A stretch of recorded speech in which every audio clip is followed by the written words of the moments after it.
Hello Year 6 and welcome to Friday's literacy lesson.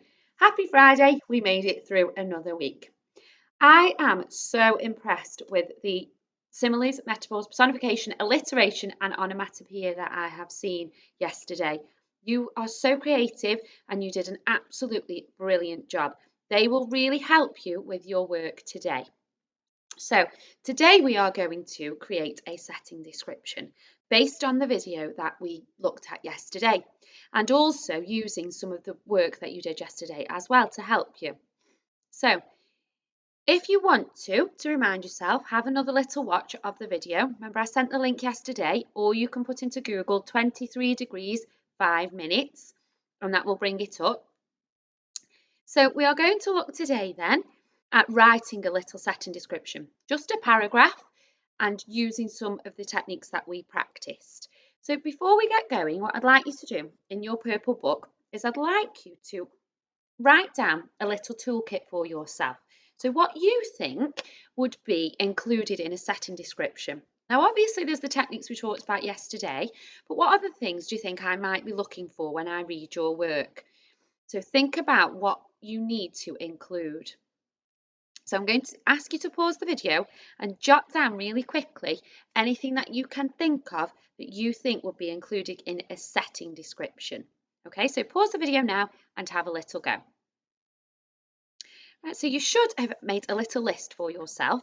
I've also made a little list, so I'm going to go through it with you really quickly before I get started on some ideas to get you going. So I've got all of the things that we looked at yesterday. So similes, metaphors, personification, onomatopoeia and alliteration. All of those aspects of figurative language will really add to your setting description and make it effective. Then I've also got a variety of sentence openers. So trying to open your sentences in different ways. So that could be using adverbs, it could be using verbs ending with ed or ing, it could be starting with a prepositional phrase, it could be starting with a fronted adverbial. So lots and lots of different ways to open your sentences, starting with conjunctions, so that you've got a subordinate clause. So loads of ways to open your sentence. So I really want you to think about those. Punctuation, really important, right from the basic punctuation that I know that we should need a reminder of. So your capital letters and full stops, right from your basics, right up to putting commas after your sentence openers. You might have a go at putting semicolons and colons if you can remember how to do them, and dashes. So the full range of punctuation, but really important that you remember the basics. I've also put adjectives on there. So using really powerful vocabulary. So we discussed some vocabulary yesterday. I also sent you a word bank to have a look at. So really trying to think about specifically choosing vocabulary for effect. So that's really important today as well. So not only adjectives, you've got your verbs and your adverbs as well. Really, really for effect. So hopefully you've got lots of those ideas, plus some more probably as well. So I want to think about today then, writing your setting description. So I'm going to get you going. So it might be that you want to pinch a couple of my sentences to get you started, because actually the blank page is the hardest bit. So I'm thinking about the video from yesterday and thinking about the character walking through the terrible snowy storm on this, what he calls a frozen wasteland. So I'm going to be describing what that setting is like. Now, like I said, the blank page part is really tricky. So I want you to perhaps just choose like my opening sentence or an idea from my opening sentence to get you going. Now, I also want to think about the kinds of things that you will describe. So remember, it's the setting. We're not telling any sort of story. You might have some sort of introduction to your character. We'll talk about that in a moment. So I want you to think about the kind of things that you would describe. So for me, it would be the wind. Let's jot them on here so that if you pause the video, then you can see the toolkit and what you could describe. The snow, the storm. Remember, weather is really important for setting an atmosphere. Wind, snow, storm, ice, the sky. So it's really important when you choose an aspect to describe. So I'm going to start mine with the wind. I don't just write one sentence on the wind, one sentence on the snow, one sentence on the storm, one sentence on the ice, one sentence on the sky. I need to build it up. So I need to be writing 2 or 3 sentences that build up about that one bit that I'm describing. Then on the I need to lead them into the next thing that I'm going to describe. So that's a really, really big skill that I want you to practice today. So not only writing a couple of sentences on whatever you are describing, but also building it up onto the next part that you are going to describe. So that's quite tricky. And that's where your sentence openers and conjunctions come in to help you. So I'm going to write a few sentences to give you an idea of what I am looking for. So, as I said, I'm going to start with the wind. Now, I don't want to start straight off with the. We know every lesson I talk about not starting sentences with the. You have got loads of other ways that you could start sentences. So, I'm going to use a word to describe the wind to help me. Okay, so I'm going to use a couple of words to describe. So, I'm going to start with bitterly cold. So I've used the adverb there to add some extra detail. So it's not just cold, it's bitterly cold. It's really, really cold. It's that kind of cold that's right through to your bones. So bitterly cold winds. I'm going to start with, okay? So bitterly cold winds blue. I'm going to have. So bitterly cold winds blue, creating. So I'm going to have think about what that's causing. So the wind is causing all this snow to come up and whirl around. So I'm going to have bitterly cold winds blue, creating. So it's really important here. So I'm extending my sentence here. So I could have just stopped bitterly cold winds blue, but I'm extending it and building on it. So I'm using a verb to extending it. So creating. So I'm thinking what it's creating. It's creating the snow to whirl around. So I might call that a blizzard actually. So creating. So then I want a word to describe my blizzard. So it's blowing around. It might be violent. I'm going to use turbulent actually. So turbulent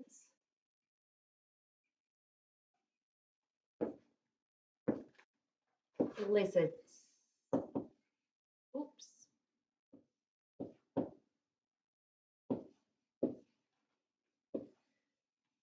So bitterly cold. So I'm always going back to check. So bitterly cold winds blew, creating turbulent blizzards across. Now a preposition to tell me where now. Across the vast. So the vast means large. It goes on forever. Plains. I'm going to have plains. Because plains are like, so your planes are where they go on forever, but there's nothing on them. And I want to create that idea that there's nothing there, there's nobody there. Okay, so I've got bitterly cold winds blue, creating turbulent blizzards across the vast plains. Okay, so I've got some description about my wind. I've extended it using creating some adjectives. So I've got an adjective there, turbulent, cold, blizzards across the vast. So another adjective, plains. Okay, so I've said plains because it's as far as you can see, there is nothing there. Okay, so I'm going to build on that now, build on it. I don't want to jump onto the next bit of description. I want to stick with the wind so that I know that I've really, really developed my description. So I'm thinking about how to start my second sentence. I think I'm going to use a fronted adverbial to kind of give an idea of time. So I'm going to start with every second.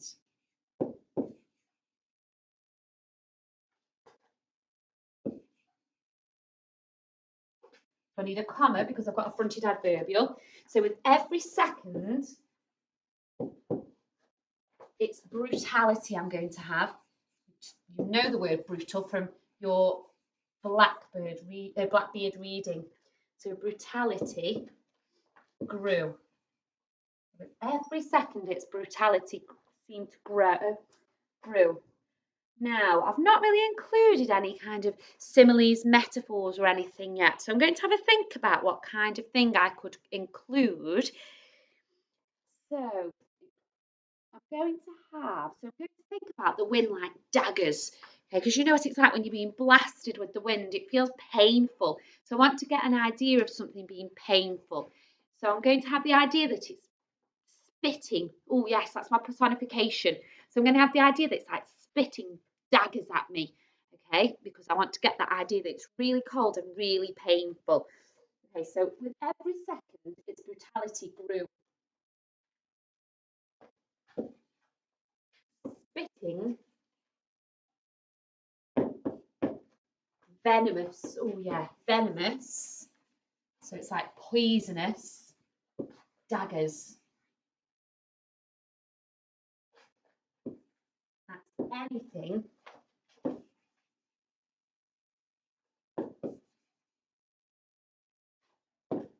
in its path.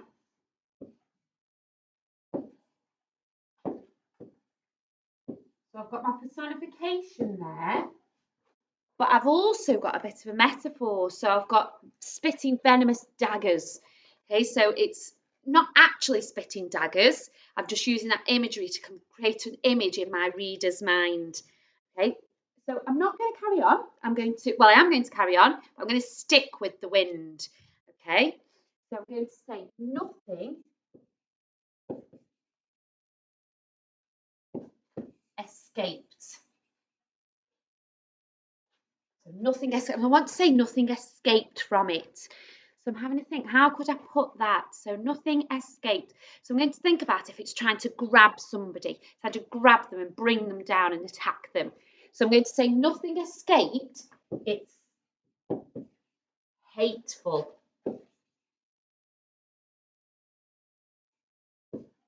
Grasp. I'm going to use a dash here to add a little bit of information, I think. Okay, so nothing escaped. It's hateful grasp. I'm going to use the word to describe the wind. So nothing escaped its hateful grasp. It was, so a word to describe. What could I use?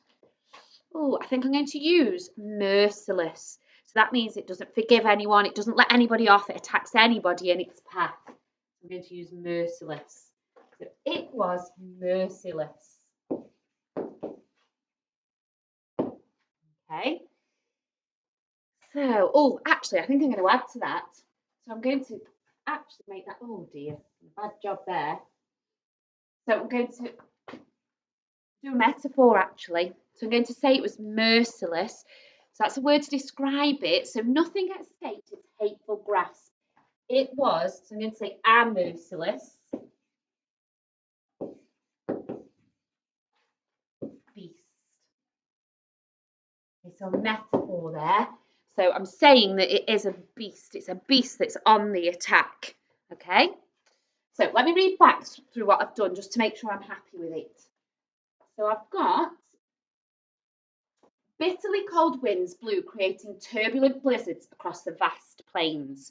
So I've chosen to start with the wind. So my first few sentences are going to talk about the wind and its effect on the environment. Okay, remember, I want to make it sound harsh and horrible. So everything about it, everything about my description about the wind makes it sound horrible. With every second, so there's my fronted adverbial, comma, its brutality grew, spitting venomous, I've lost my place, daggers at anything in its path. Nothing escaped its hateful grasp. It was a merciless beast. Okay, so I've created this almost like character of the wind. Okay, but I want to move on now to something else to describe. Okay, so I need to link that on. I can't just jump, oh, and the snow. Okay, I need to link it back. Okay, so I'm going to carry on. It's blizzards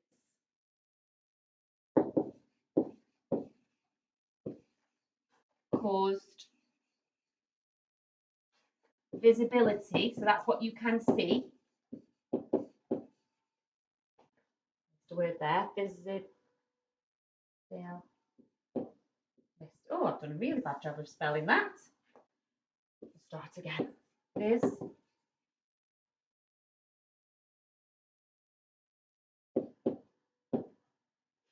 Okay, so it's blizzards cause visibility to be extremely poor.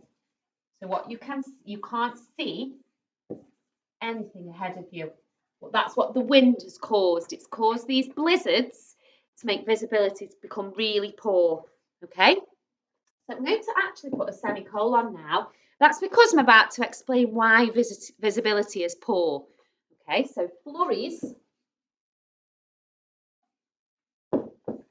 of incessant, so remember incessant means it comes and comes and comes, it doesn't stop. Okay, flurries of incessant snow shrouded every inch of the land, I'm going to say. So shrouded means covered. So shrouded every inch of the land.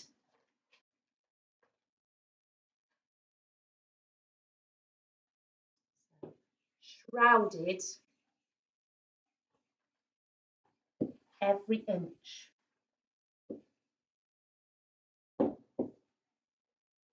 of the land.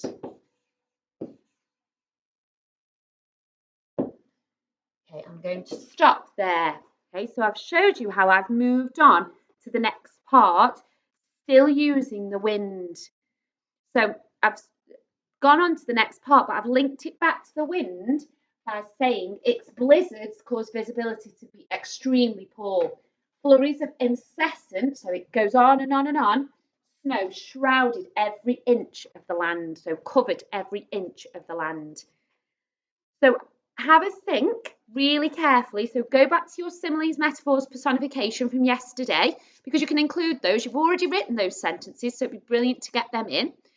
Remember to build it up. So if you've chosen the wind, do a few sentences on the wind, then go back onto the next part that you're going to talk about. So I've started to talk about the snow. Okay, so use your word bank. So I did send it to you on Marvellous Me. If you remember, if it's not clear, I can email it to you.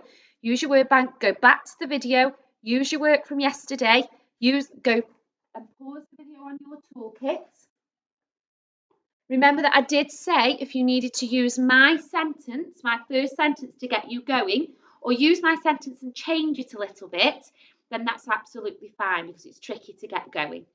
So I cannot wait to see your writing. I've been really missing reading your writing, and it was amazing yesterday to see what you came up with. So I really cannot wait to see what you come up with today.